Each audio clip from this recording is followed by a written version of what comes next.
Is it true, in your opinion, is it true that the Internal Revenue Code does not make most Americans liable to file a tax return and to pay an income tax that, in fact, when they do so voluntarily? Most Americans? Mr. Bannister? Yes, I would say that statement is absolutely true.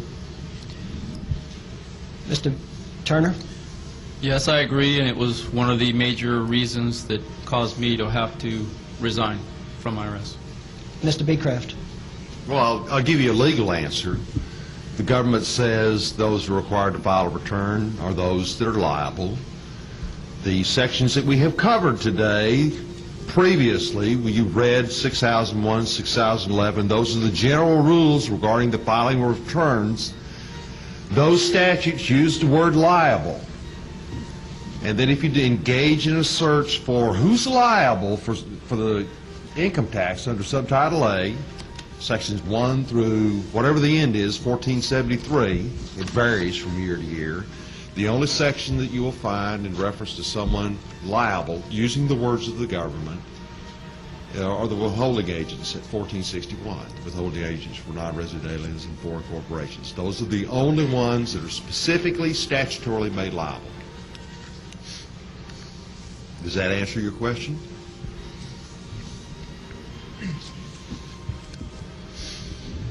Mr. Schultz? Let me ask. If I could just comment just from a layman's point of view, even though I was a special agent, CPA, but just like most people, I look at what the IRS provides to me and provides to millions of Americans, as we mentioned in the 1040 instruction booklet. And they are required by law, the Privacy Act and the Paperwork Reduction Act, to inform you of what the requirements are, and it specifically says to file a return for any tax you are liable for. So if the government is required to tell you what your requirements are, and they state it there, and then as we've said, the liability sections are so few, what else is somebody with some common sense to think? So true. I thank this man.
I don't know what to do about the depression and the inflation and the Russians and the crime in the street. All I know is that first, you've got to get mad. You've got to say, I'm a human being. God damn it. My life has value. So, I want you to get up now. I want all of you to get up out of your chairs. I want you to get up right now and go to the window, open it, and stick your head out and yell, I'm as mad as hell, and I'm not going to take this anymore. I want you to get up right now.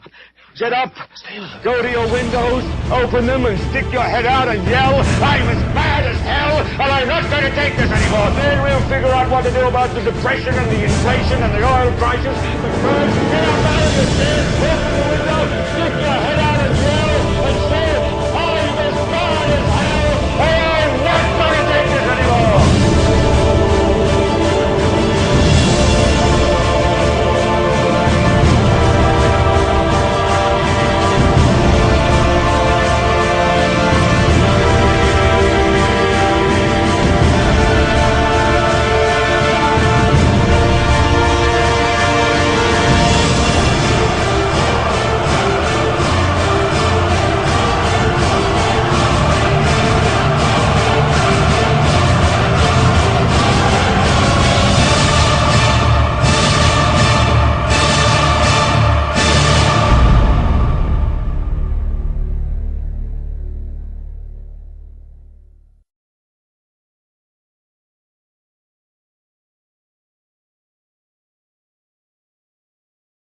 You've got to get mad.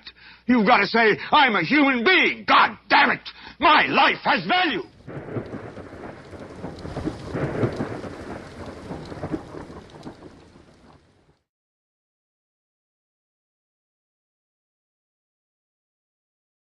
Ron Paul with your weekly update for April 13th. Taxes are the issue this week as Americans struggle to make the April 15th deadline to file their returns. It's a good time to contemplate the effects of big government and what it does to our country. The income tax is one of the most egregious encroachments on our liberties today. It is a form of involuntary servitude which was supposed to have been outlawed by the 13th Amendment. Tax Freedom Day is defined as the day when the nation as a whole has theoretically earned enough income to fund its annual federal tax burden. For all the days of the year before this day, you are a slave to government. For 2009, Tax Freedom Day will come on April 13th. Almost a century ago, in 1910, before the mistakes of 1913, namely the inception of the Federal Reserve and our income tax, Tax Freedom Day was January 19th, signifying a mere 5% tax burden. Somehow, our country functioned just fine. If calculated to include government spending and the deficit rather than just collections, Tax Freedom Day would actually fall on May 29th. The annual deficit adds to the growing debt of future generations and adds insult to injuries to those that struggle to make this economy work. It is a slap in the face that this is not enough to prevent this crushing governmental burden from falling on the next generation. For months now, Washington has been desperately throwing taxpayers' money at various programs to stimulate us out of the recession to no avail. Seeing hard-earned money confiscated from the people and spent in such wasteful ways, such as the recent bailouts, is almost too much to bear. Getting rid of the income tax altogether, while very beneficial, may be a while in coming. In the meantime, I am fighting for every tax cut or tax credit possible. I can think of no better economic stimulus than letting the people keep their money and spend it on how they see fit. For this reason, I am an original co-sponsor of a bill that would give Americans a 2-month employment and income tax holiday while taking unused TARP money back from the Secretary of the Treasury and putting it in the Social Security Trust Fund instead. In addition, I have recently introduced the Child Health Care Affordability Act. If passed, this legislation would provide parents with a tax credit of up to $500 for health care expenses of dependent children. I have also reintroduced the Tax-Free Tips Act, which would make tips exempt from federal income and payroll taxes. I am also an original co-sponsor of a bill that would make permanent the deduction of state and local sales taxes. My bill, H.R. 162, exempts Social Security benefits from income tax. These are just a few of the many tax-related bills I am fighting for in Congress, but without a corresponding cut in the size of government, which I am also fighting for, we are simply adding to the future tax burden of our children. Thanks for calling this update. A new update is placed on this number, 888-322-1414, every Monday morning. The written text of which can be found on my website, www.house.gov/Paul, under the heading Texas Straight Talk. Thanks for calling.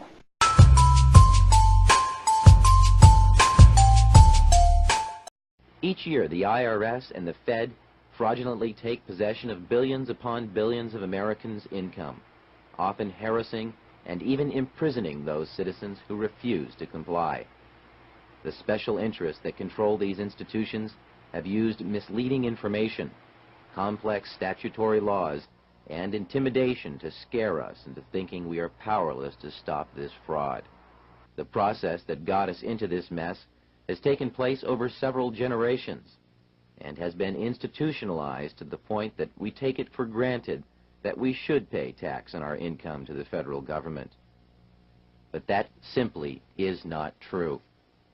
It is a lie that has been slowly and systematically woven into the fabric of our society by the money interests that would enslave our nation and our children to enrich themselves. But you may ask, what's so bad about a national bank with its notes considered legal tender? We have that now. Well, in 1967, Congressman Wright Patman, another chairman of the House Banking Committee, put it like this. He said on the floor of Congress,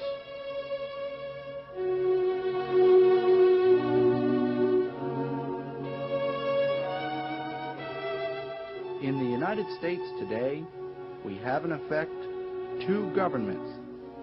We have the duly constituted government, then we have an independent, uncontrolled, and uncoordinated government in the Federal Reserve System, operating the money powers which are reserved to Congress by the Constitution." Furthermore, despite repeated attempts by Congressman Patman and others, the Federal Reserve Bank has never been fully audited. Who in the world could hold enough power to thwart 80 years of attempted legitimate audits from members of the United States Congress? Let's see. First, note that the Federal Reserve is a private corporation. Perhaps a look at some of its founders will give us some needed insight into its power. They included J.P. Morgan, the Mayer A. Rothschild Company, and Paul Warburg, among others. It's worth noting that the Rothschild family also was instrumental in creating the first national bank of the United States, the one that was eventually abolished by President Andrew Jackson. Here's what Baron M.A. Rothschild had to say about controlling our money supply back in the 18th century. He said, "Give me control over a nation's currency, and I care not who makes the laws." Paul Warburg, a German-born financier who emigrated to the United States, masterminded creation of the Federal Reserve Bank. He basically ran the bank until World War II, when the press revealed that his brother Max was running German finances under Adolf Hitler. Warburg quietly resigned the post. J.P. Morgan, another founder of the Fed, and early America's own robber baron, is believed to have used his great wealth to engineer the devastating financial panic of 1907. Warburg, Morgan, and their successors have gotten away with this fraud for more than 80 years, since President Wilson unwittingly signed the Federal Reserve Act in 1913. That same year, Secretary of State Philander Knox announced that enough states had voted in favor of the 16th Amendment to allow it to be adopted as part of our Constitution. The 16th Amendment, you may recall, gives the federal government power to collect an income tax. It provides that Congress shall have the power to lay and collect taxes on incomes from whatever source derived without apportionment among the several states and without regard to any census or enumeration. Since then, we have learned that the so-called adoption of this amendment was a total sham. In the 1980s, two patriotic Americans, Red Beckman and Bill Benson, chartered a plane and examined documents related to voting on the 16th Amendment in each of the 48 states existing in 1913. The authors found, and have documented in their book, The Law That Never Was, that only a few states actually voted in favor of the measure, not nearly enough to legally adopt it as law. But Treasury Secretary Knox, for whatever reasons, ended up lying about the states' votes and fraudulently announced adoption of the measure. Despite this chicanery, the people remained vigilant, and between the years 1913 to 1915, fewer than 2 million Americans volunteered to assess themselves for the income tax service. But the bankers wanted more, and they kept pushing. They pushed us into one world war, and then a second.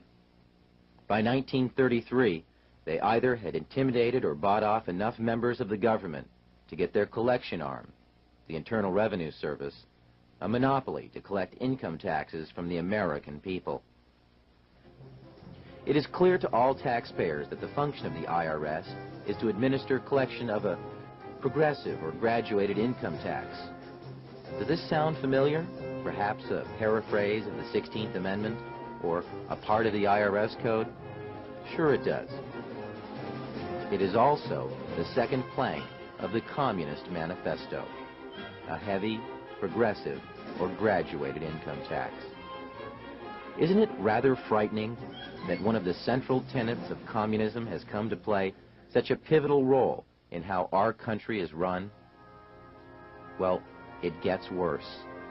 The Communist Manifesto was designed to bring about a state with centralized control of credit, transportation, communications, and the means of production, among other things. And as shocking as this may sound, the reality is that all 10 planks of the Communist Manifesto are fully implemented today in the United States. Plank 1 calls for a property tax designed to encourage state ownership of land. In America today, if you don't pay the tax, you lose the land. Plank 2 is our income tax. Plank 3 calls for abolishing rights of inheritance. Today in America, families struck by the tragedy of a parent's death are forced to sell the family home to pay the exorbitant inheritance taxes levied by the IRS. Plank 4 mandates confiscation of property from those who disagree with the system. The IRS is infamous for seizing people's cars, their homes, and businesses at the first sign of non-compliance. Plank 5 decrees centralization of credit in the hands of the state by means of a national bank with state capital and an exclusive monopoly. Sound familiar? It's our Federal Reserve System. Plank 6 calls for centralization of communication and transport in the hands of the state. The Federal Communications Commission regulates everything in the air, and the Interstate Commerce Commission just about everything on the land. Plank 7 would empower the state to control agriculture and production. Each year in America, farmers are paid millions of dollars not to produce, and the bounty of our federal lands is sold to special interests for pennies on the dollar. And through excessive regulation, the government has come to control just how and what our factories produce. Plank 8 involves equal liability of all to labor and establishment of industrial armies. Well, there's no question about our right to labor, and our unions certainly qualify as industrial armies. Plank 9 dictates the combination of agriculture with manufacturing industries and the gradual abolition of the distinction between town and country. In America, huge agribusinesses have foreclosed on the family farm. And with regard to abolishing the distinction between town and country, we ask, what's more communist than a condominium? Plank 10 mandates, among other things, free education for all children in public schools. Good or bad, we now have all 10 planks in force right here in America.